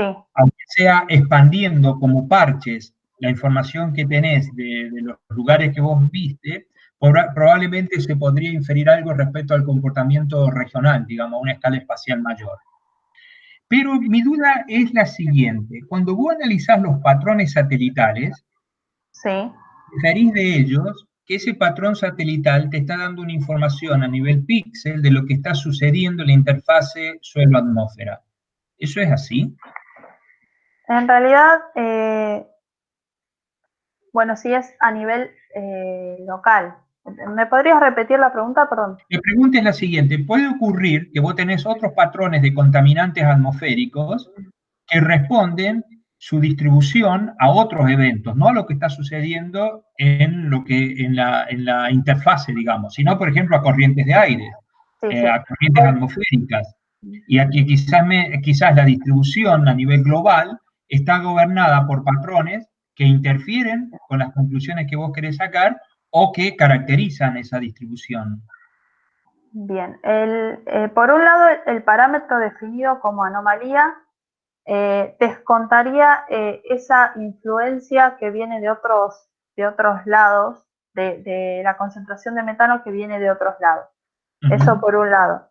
Y por otro lado, o sea, el satélite lo que mide es la concentración de metano en la columna atmosférica, o sea, no está midiendo qué es lo que pasa en la interfaz superficie-atmósfera, sino que mide una resultante que depende de las fuentes y sumideros que hay en el área donde está midiendo el satélite. Entonces, a partir del análisis de estas mediciones, no se puede inferir cuál es el flujo neto en la interfaz superficie-atmósfera, pero sí se puede ver si esa zona se comportaría como un sumidero o como una fuente de metano. Y después uno debería ir y medir en ese lugar. Bien. Para poder hacer una relación entre lo que mide el satélite y lo que está pasando en el suelo. Bien. Bien. Por eso hubiera sido interesante poder ir a medir al oeste argentino. Pero bueno, no se pudo. A nosotros nos deja bien parados, porque en ese mapa que tenés, San Luis figura con el azul más intenso. Sí, sí. Eso se condice con valores que medía Maru aquí, que eran superiores de captación a lo que has mostrado en tu tesis. Bien, aclarado. Sí. Una cuestión que para mí es importante de dilucidar y que me parece que quizás tengas que explorarlo más a futuro, es que vos observás que en los sitios agrícolas el flujo en general es menor, ¿no? El flujo negativo es menor. Sí, el flujo en sí, los flujos son menos intensos. Son menos intensos, exactamente. La pregunta es más, en San Gabriel vos ves que ese flujo es un poco más intenso que lo que sucede en Balcarce. Sí. Eso lo mostraste también muy claro en tu presentación. La pregunta es si eso seguramente tiene que ver con el tipo de labranza o no. No pudimos ver, no pudimos analizar eso debido a que las dos áreas presentaron distintos tipos de cultivos, no solo distinto tipo de manejo, sino distinto tipo de cultivo. Entonces uno no puede inferir si es por una cosa o por la otra. O sea, el tipo de cultivo afecta de manera distinta a la estructura del suelo, porque no es lo mismo si uno tiene maíz que si tiene soja. Y sería interesante poder hacer un análisis en cultivos similares pero en suelos distintos y que además tengan el mismo tipo de manejo, porque también si cambia el tipo de manejo, o sea, no es lo mismo siembra directa que con ciertos fertilizantes que una zona que se está intentando hacer agroecológica, como es el tema de Balcarce. No, pero casualmente eso sería lo importante. Conocer, por ejemplo, cuál es la influencia que tiene la siembra directa, sencillamente por la extensión, por el área que estás considerando. Si la siembra directa sabemos que es muy beneficiosa, por ejemplo, en términos de pérdida de suelo, de proceso de redistribución. Claro, pero en este caso no se puede hacer una inferencia de ese estilo porque los suelos son muy distintos, entonces la siembra directa afectaría distinto si hubiera tenido el mismo manejo. Podría haber dicho, bueno, esto está ocurriendo por el tipo de suelo o por el tipo de cultivo. Claro. O si tuviera el mismo tipo de suelo y dos manejos distintos, ahí sí podría poder inferir que, bueno, está ocurriendo más por una cosa o por la otra, pero en este caso fueron dos sistemas muy distintos. No, está claro. Yo lo planteo quizás como un desafío futuro, hacer Sí. experiencias apareadas, quizás con que las propiedades, digamos, el resto de las propiedades sean similares, sí. Pero cambiar, digamos, por la trascendencia que eso tiene, sobre todo en zonas áridas y semiáridas, aquí donde la expansión de la frontera agropecuaria crece día a día, es impresionante, y los usos son bien distintos, entonces analizar qué influencia tiene eso a nivel de emisión.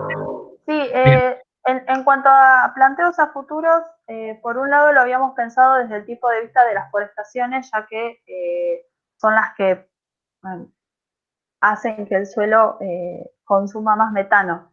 De decir, bueno, si tengo la misma forestación pero distinto tipo de suelo, ¿cómo afecta la forestación? Si tengo distintas forestaciones en el mismo tipo de suelo, lo mismo podría plantearse para el tema de las áreas agrícolas. Perfecto. Lo único, por ahí, bueno, ahí hay que trabajar con los productores locales y hay que charlar con ellos para que a uno le permitan hacer ese tipo de mediciones. Sí, seguro. Sí. María, lo último, ¿podrías poner la presentación, el gráfico donde mostrás los flujos en función del gradiente de concentración y del coeficiente de difusión? Sí, ¿este? Exactamente ese. Bien. ¿Por qué en los dos gráficos que contrastás los rangos de variación del flujo es distinto? ¿Son distintos el grupo de puntos que estás tomando?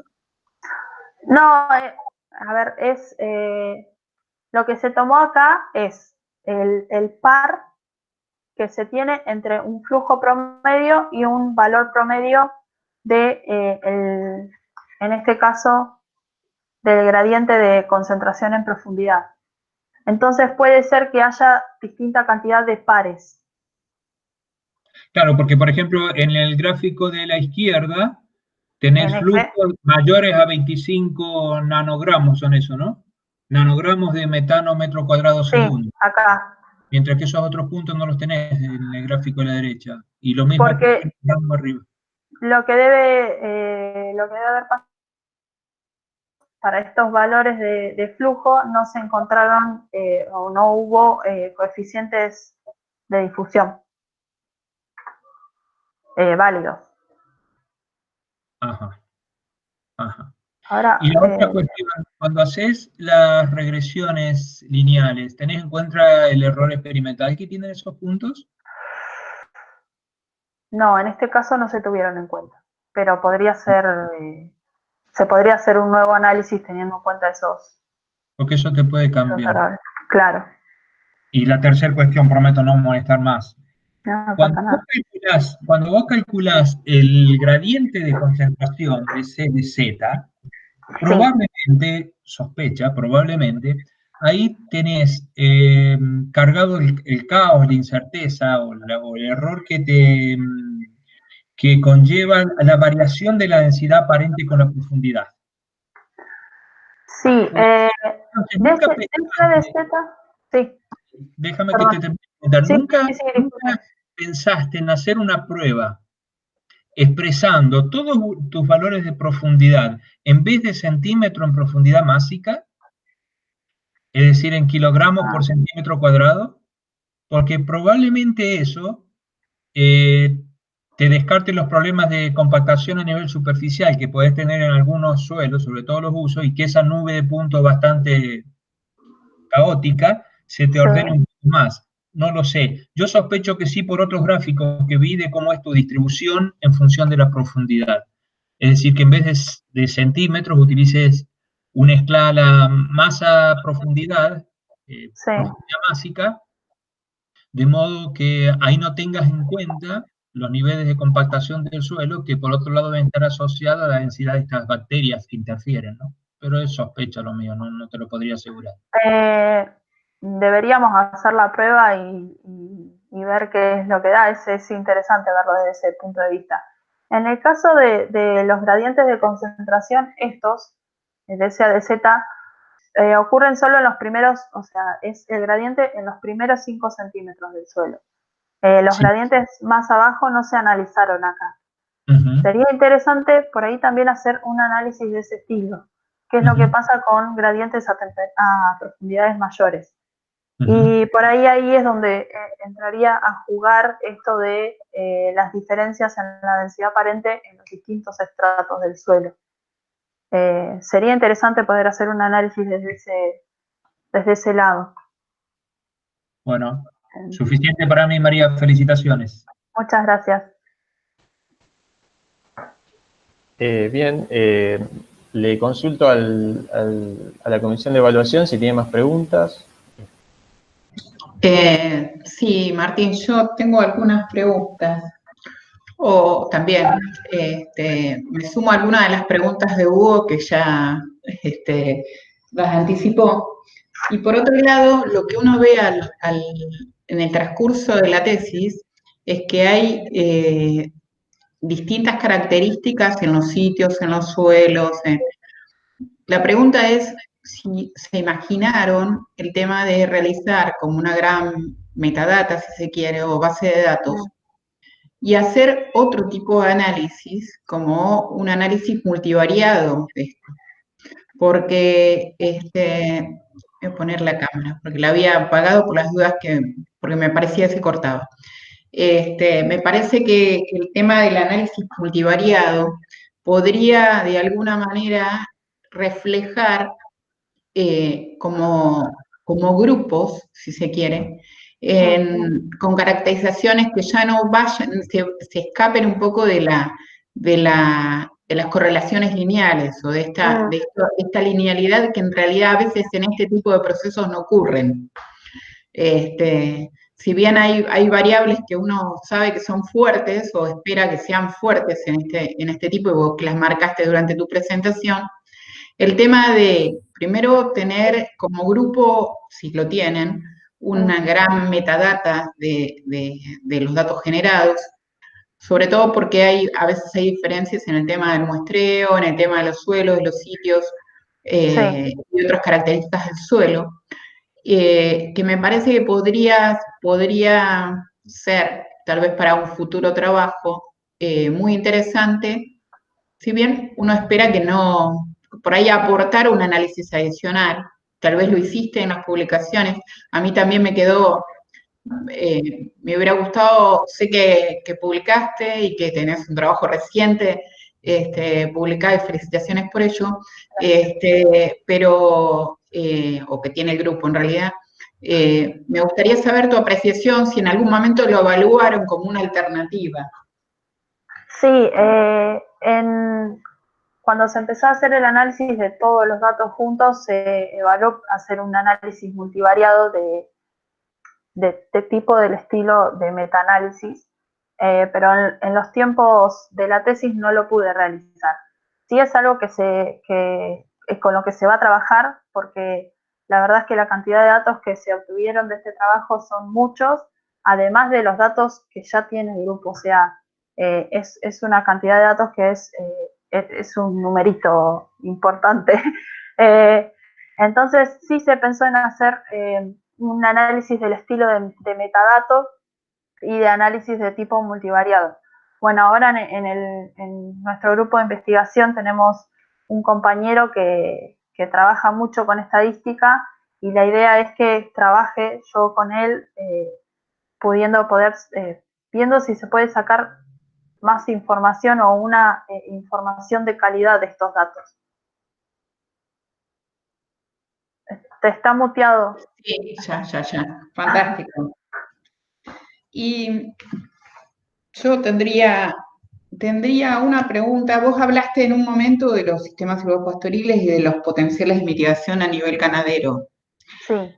¿Qué apreciación te cabe con respecto a esta fuente en relación al contexto global de Argentina y los inventarios de gases de efecto invernadero? Se resaltó el tema de la importancia de tener la información, sin duda es muy, muy importante.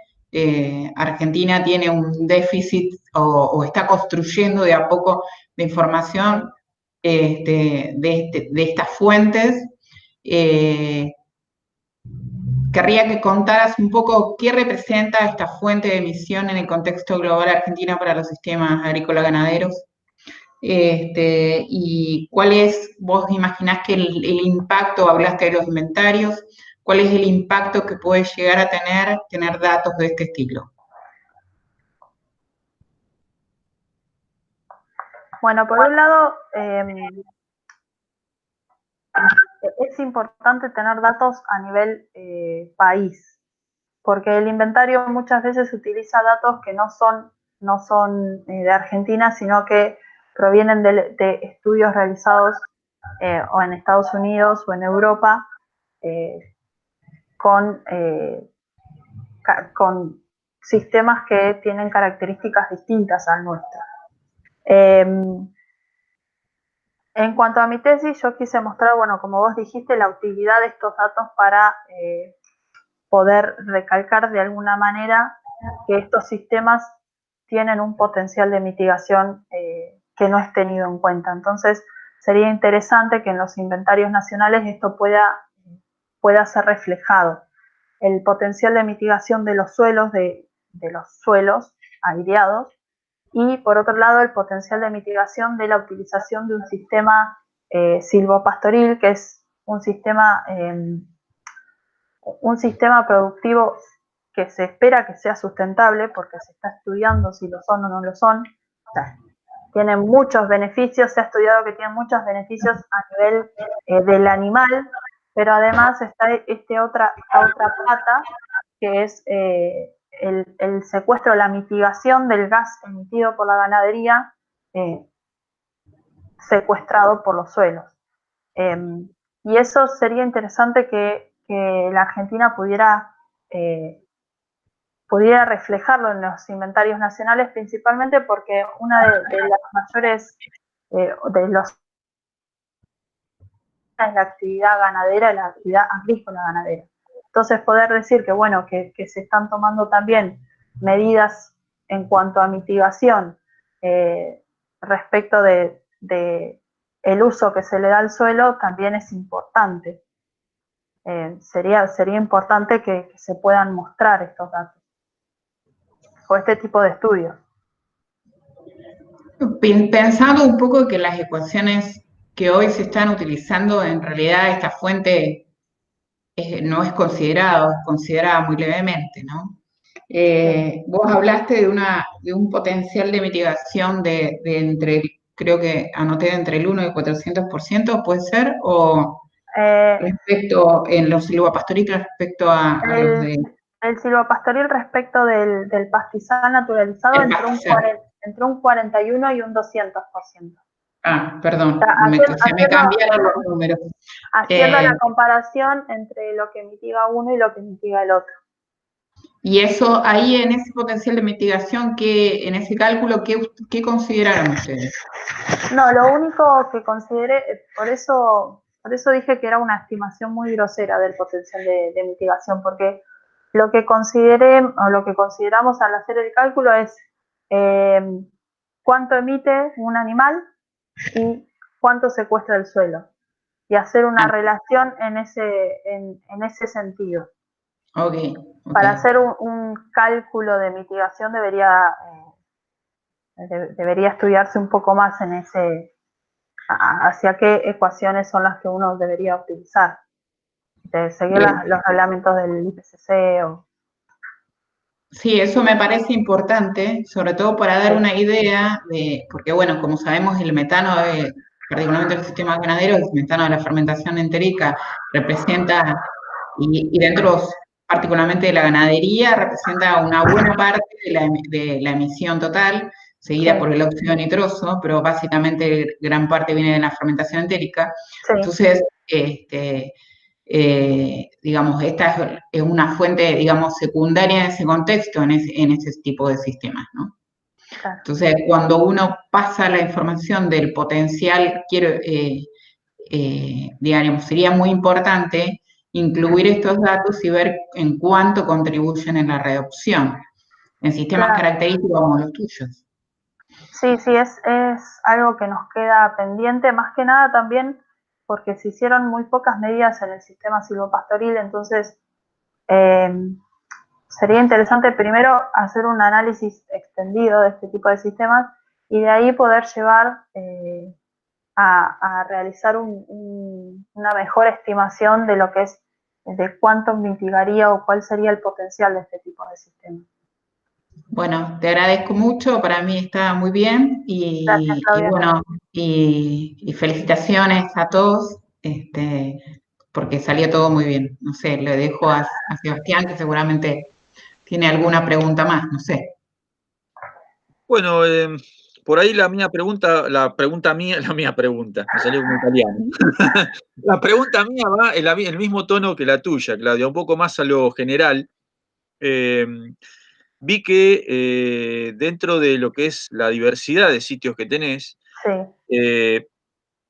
Hay un factor común que se da en la mayoría de los sitios, que es el tema de las plantaciones de pino o de las forestaciones. De las forestaciones. Y vos tenés pHs bajos en general en los sitios, pero hay un solo sitio que es como que el que mete un poquito de ruido, que es la estancia Sanssouci, donde el pH es 7,5 casi, ¿no? A ver, es alto. Y me llamó la atención el dato de conductividad eléctrica que relativo a ese pH sea tan bajo, digamos, ¿no? Igual después vos en una parte de la tesis la caracterizás o caracterizás la estancia Sanssouci. Pero mi pregunta va más en prospectiva. ¿Cómo te imaginas haciendo un trabajo de tu tesis o adicionándole otros datos, ¿no?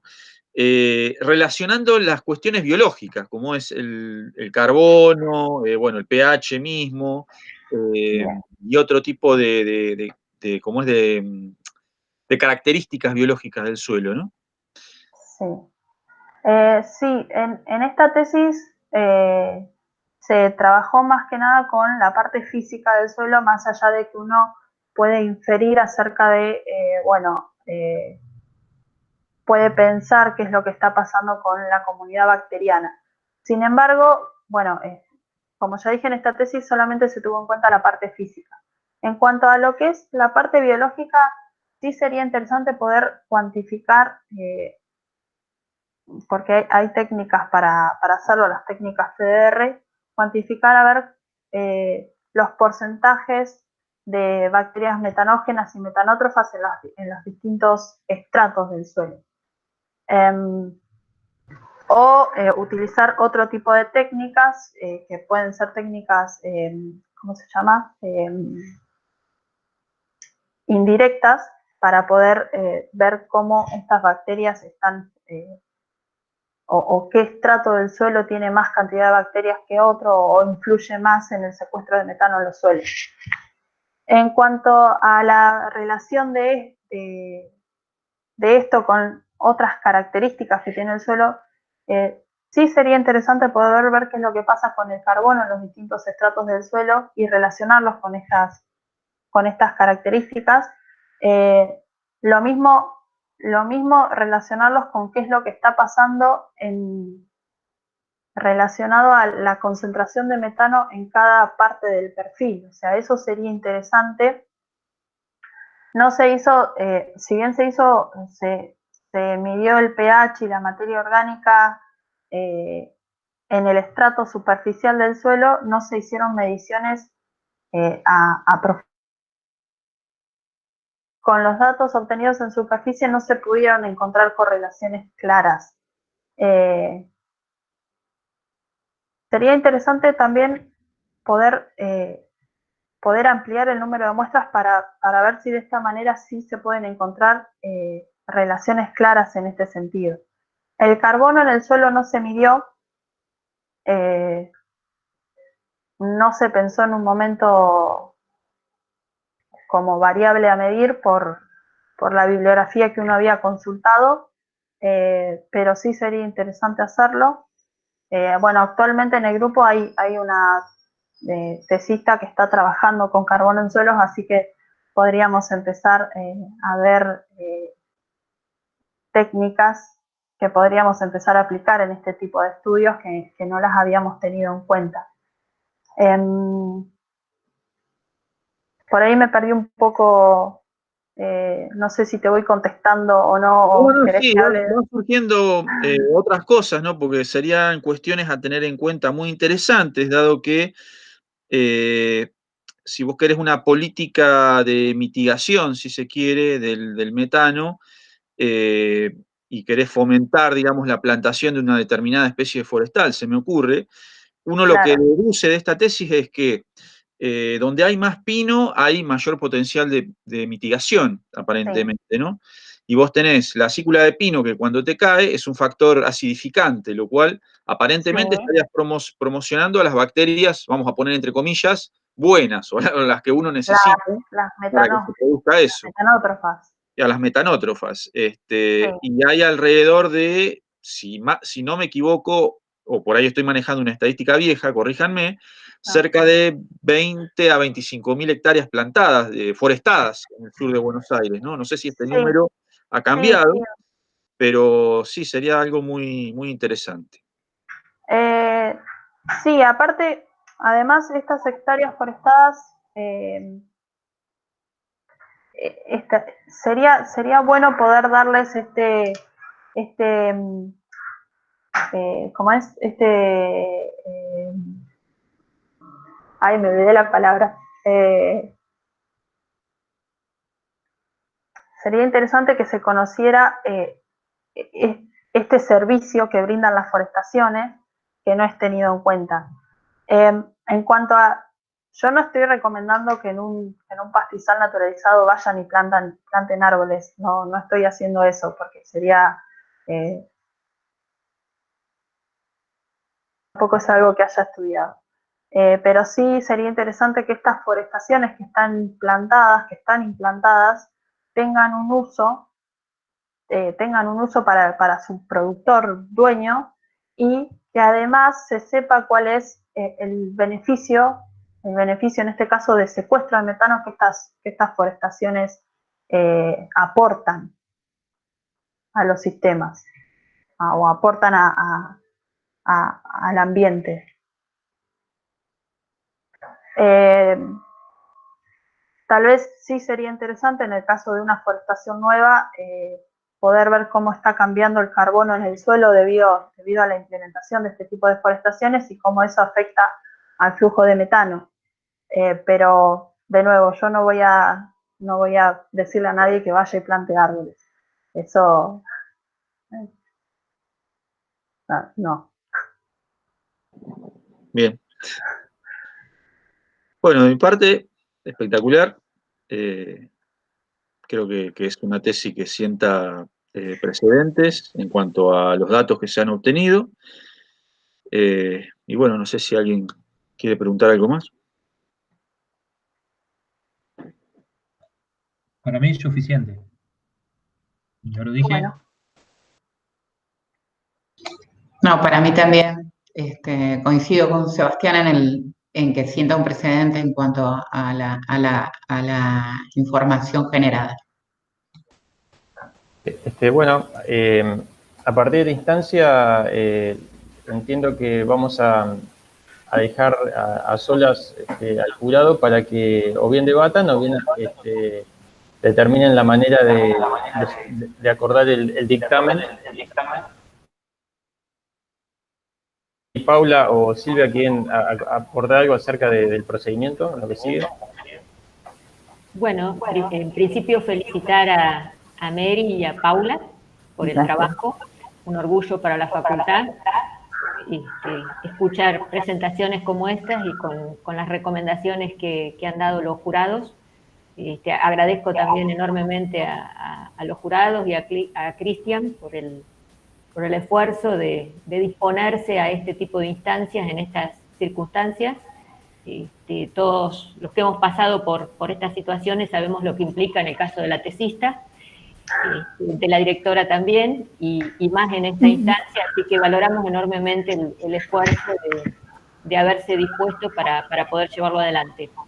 En realidad el procedimiento es como lo contó Martín, corregime Paula que sos la secretaria de investigación y sabés mejor que yo. Ahora los jurados trabajan de la manera que prefieren, y nos encontraríamos mañana creo que no es necesario que estemos todos presentes, pero obviamente están más que invitados si tienen ganas, para la lectura del dictamen a las 14 horas.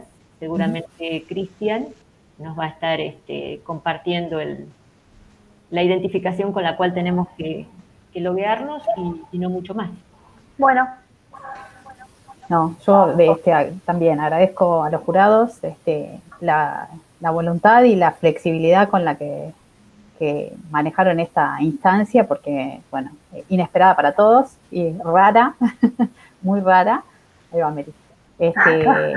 Bueno, además con los problemas de tiempo que sé que algunos tienen, por cuestiones personales, Claudia en especial, le agradecemos un montón este esfuerzo.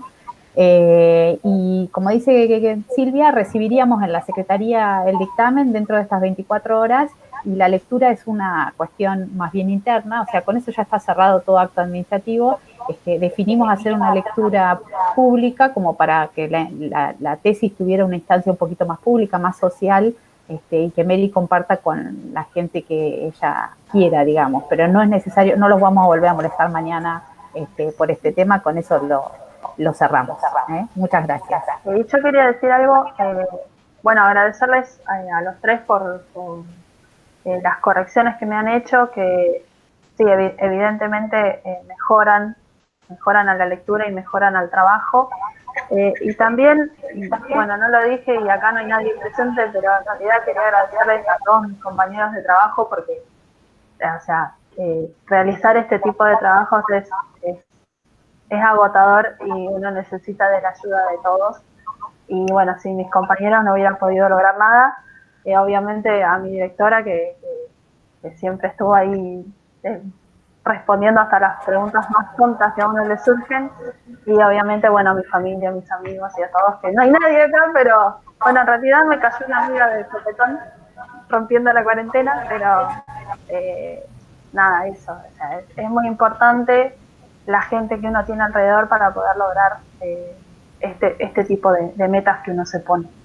Así quería agradecer, aunque sea así. Bueno, entonces...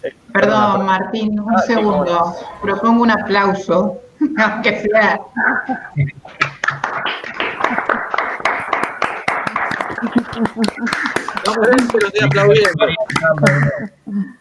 Bueno, muchas gracias a todos, especialmente al jurado, a las autoridades de la facultad. Es un orgullo contar con este comité de evaluación. Este doctorado tiene como una intención firme acercar las distintas miradas disciplinares mirando una misma problemática. A nivel formal, todas las sugerencias de cambios que hicieron van a impactar en la tesis que finalmente se archiva en el repositorio público. Y esa es el ejemplar que va a quedar disponible para la comunidad de especialistas. Así que bueno, muchas gracias y por mi parte voy a retirarme del room, así dejamos a los tres jurados, si alguien quiere aportar algo es el momento también, y ya nos despedimos para dejar el jurado a solas. Adiós. Muy bien. Chao, hasta pronto. Chao, muchas gracias.